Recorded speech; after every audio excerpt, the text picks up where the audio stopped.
Praise lord. Good morning. యేసుని స్వరం కార్యక్రమానికి ప్రేమతో స్వాగతం. ప్రియులారా, దేవుడు దయచేసిన మరొక రోజును బట్టి దేవుని స్తుతిస్తూ ఆయన నామాన్ని మాత్రమే హెచ్చిస్తూ ఉన్నా. జాతికి వినాలి. ఈ ఉదయకాలం దేవుని వాక్యము లేదా అంశము, దేవుడు మర్చిపోతాడా, మనల్ని మర్చిపోతాడా? ఎప్పుడు మర్చిపోడు. ఆయన చూపు, ఆయన తలంపు, ఆయన ఉద్దేశం మన మీద ఉంటుంది. యెషయా గ్రంథం 49:14-15. అయితే సియోను నన్ను మర్చిపోయాడు అనుకునిచున్నది కానీ, యెహోవానగు నేను నిన్ను మరచిపోజాలను. తల్లి తన బిడ్డను కరుణింపకుండా ఉండన వారైనా మరచుదురుగా నేను నిన్ను మరవను. పిల్లరా, ఈ ఉదయకాలం దేవుని వాక్యం చూస్తే యేసయ్య నిన్ను మర్చిపోలేదు. చాలాసార్లు మన జీవితంలో మనం అనుకుంటాం, దేవుడు ఇంత పరిస్థితులు ఇంత ఘోరంగా ఉన్నాయి, పరిస్థితులు ఇంత భయంకరంగా ఉన్నాయి, దేవుడు మర్చిపోయాడా, దేవుడు వదిలేశాడా, దేవుడు చూస్తలేదు అసలు. ఇంత ఘోరంగా జరుగుతుంటే, ఇంత అన్యాయంగా నిందలేస్తుంటే, ఇంత అన్యాయంగా మాట్లాడుతుంటే, ఇంత అన్యాయంగా తిడుతుంటే, ఇంత అన్యాయంగా గొడవలు వస్తుంటే, ఇంత అన్యాయంగా రోగం వస్తుంటే, సమస్యలన్నీ చుట్టూ ఉంటే దేవుడు మర్చిపోయాడా? పిల్లరా, దేవుడు మర్చిపోడు. తల్లి తన బిడ్డను మరచునేమో కానీ నిన్ను మరవని వాగ్దానం చేసిన దేవుడు మనకున్నాడు. పిల్లరా, ఈ ఉదయకాలం ఒకవేళ ఎటువంటి పరిస్థితులు నిరాశపడొద్దు, కంగారు పడవద్దు. దేవుడు ఎప్పుడు మర్చిపోడు. ఆయన చూపు, తలంపు, ఉద్దేశం నీ మీదే ఉంది. నీకోసం ఆలోచిస్తుంటాడు. నీకోసం ఎప్పుడు ఆయన దృష్టి. మర్చిపోయాడు అని నువ్వు ఎప్పుడు నిరాశపడక్కర్లేదు. ఆయన నిన్ను మరవజాలడు. ఆయన అంటాడు, నిన్ను మరవజాలను. ఈ లోకంలో చాలామంది మర్చిపోతారు. వాళ్ళకి అవకాశం ఉన్నప్పుడు జ్ఞాపకం ఉంటాం మనం. వాళ్ళ కష్టాలు వచ్చినప్పుడు మనం జ్ఞాపకం ఉంటాం. వాళ్ళకి డబ్బులు అవసరమైనప్పుడు మనం జ్ఞాపకం ఉంటాం. అన్నింటిలో జ్ఞాపకం ఉంటాం. అయితే మనకి ఇబ్బందులు వచ్చినప్పుడు వాళ్ళు మనం మర్చిపోతారు. మన కష్టాలు ఉన్నప్పుడు వాళ్ళు మర్చిపోతారు. మన సమస్యలో దూరినప్పుడు వాళ్ళు మనం మర్చిపోతారు. ఎందుకంటే ఆ టైంలో మనం జ్ఞాపకం చేసుకుంటే వాళ్ళు మనకు సహాయం చేయాలని.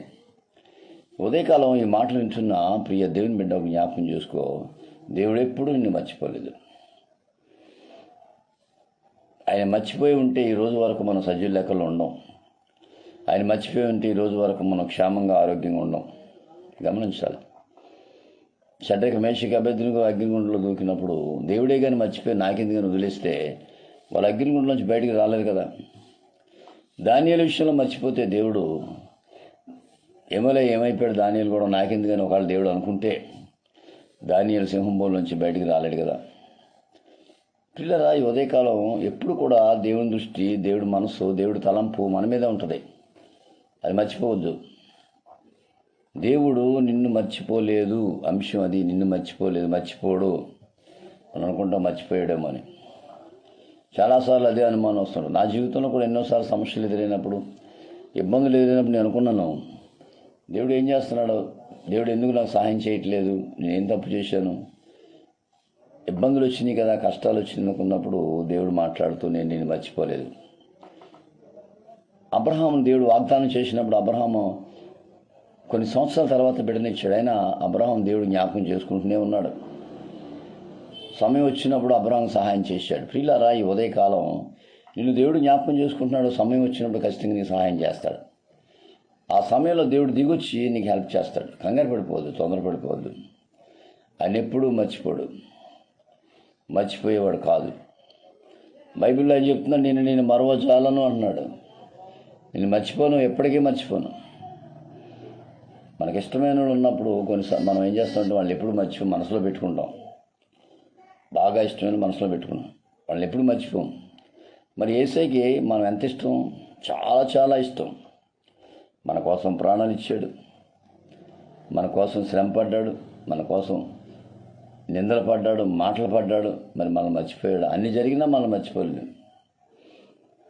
ఇలా గమనించాలి. ఉదయకాలం దేవుని వాక్యం వింటున్న ప్రియ దేవుని బిడ్డ, ఒకవేళ నీకు సమస్య ఎదురైంది, దేవుడు మర్చిపోయాడని నువ్వు అనుకోవద్దు. ఆ సమస్య పరిష్కారం ఒకరోజు దేవుడు ఇస్తాడు.